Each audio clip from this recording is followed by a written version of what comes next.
जी नमस्कार। आप देख रहे हैं बिहार स्टूडेंट यूनियन। बात करेंगे टीआरई 4 की।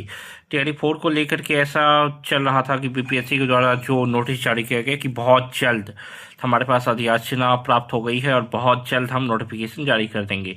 लेकिन अभी से कुछ देर पहले बीपीएससी के द्वारा जो एग्ज़ाम कैलेंडर जारी किया जाता है उसमें जो एग्ज़ाम डेट है उसको देख कर के सभी कैंडिडेट चौंक जाते हैं कि भाई इतना लंबा पीरियड। सबको लग रहा था कि बीपीएससी अप्रैल तक भेजी है क्योंकि एईडीओ का पेपर अप्रैल में है और फिर बीपीएससी के द्वारा 71 मेंस का आयोजन अप्रैल में हो रहा है, तो उसको लेकर के मे भी पेपर तैयारी का मई में हो जाए। लेकिन जैसा बीपीएससी के द्वारा 22 सितंबर से लेकर के और 27 सितंबर के बीच पेपर करवाने का फैसला किया गया है, जिसको लेकर के कैंडिडेट के बीच में निराशा है कि भाई इतना लंबा 6-7 महीना का लंबा पीरियड ये कैंडिडेट के लिए थोड़ा, क्योंकि 2 साल से सब वेट कर रहे हैं। सबको लग रहा था पेपर बहुत जल्द होगा, लेकिन ये कैलेंडर देख करके सब नाखुश है। क्या सरकार टीआरई 4 को लंबा खींचना चाह रही है? क्या सरकार टीआरई 4 को फंसाना चाह रही है?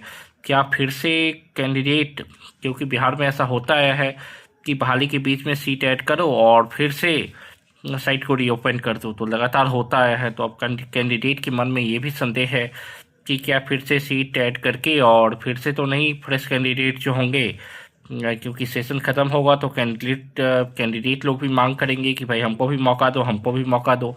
ऐसे में तो क्या होगा, फिर से नए नए कैंडिडेट आएंगे, फिर से नया नया मांग होगा कि हमको भी चाहिए, हमको भी चाहिए।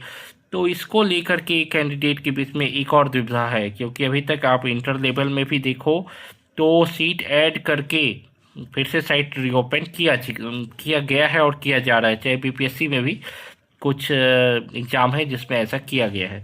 तो कैंडिडेट के बीच में चिंता ये है कि क्या कहीं फिर से ऐसा तो नहीं होगा, क्या फिर से एक एसटीईटी तो नहीं हो जाएगा।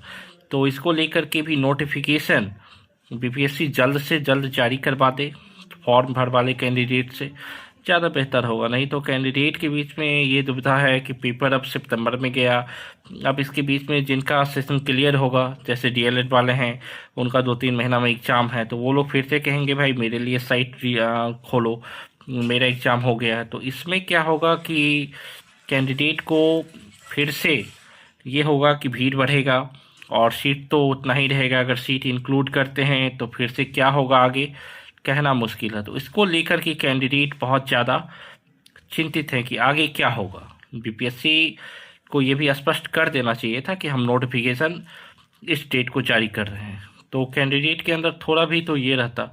लेकिन अब देखिए आगे क्या होता है। जो भी अपडेट होगा हम आपको देंगे। तब तक के लिए बाय बाय, टेक केयर। अच्छा लगे तो चैनल को सब्सक्राइब जरूर कीजिएगा। मिलते हैं अगले वीडियो में। जय हिंद।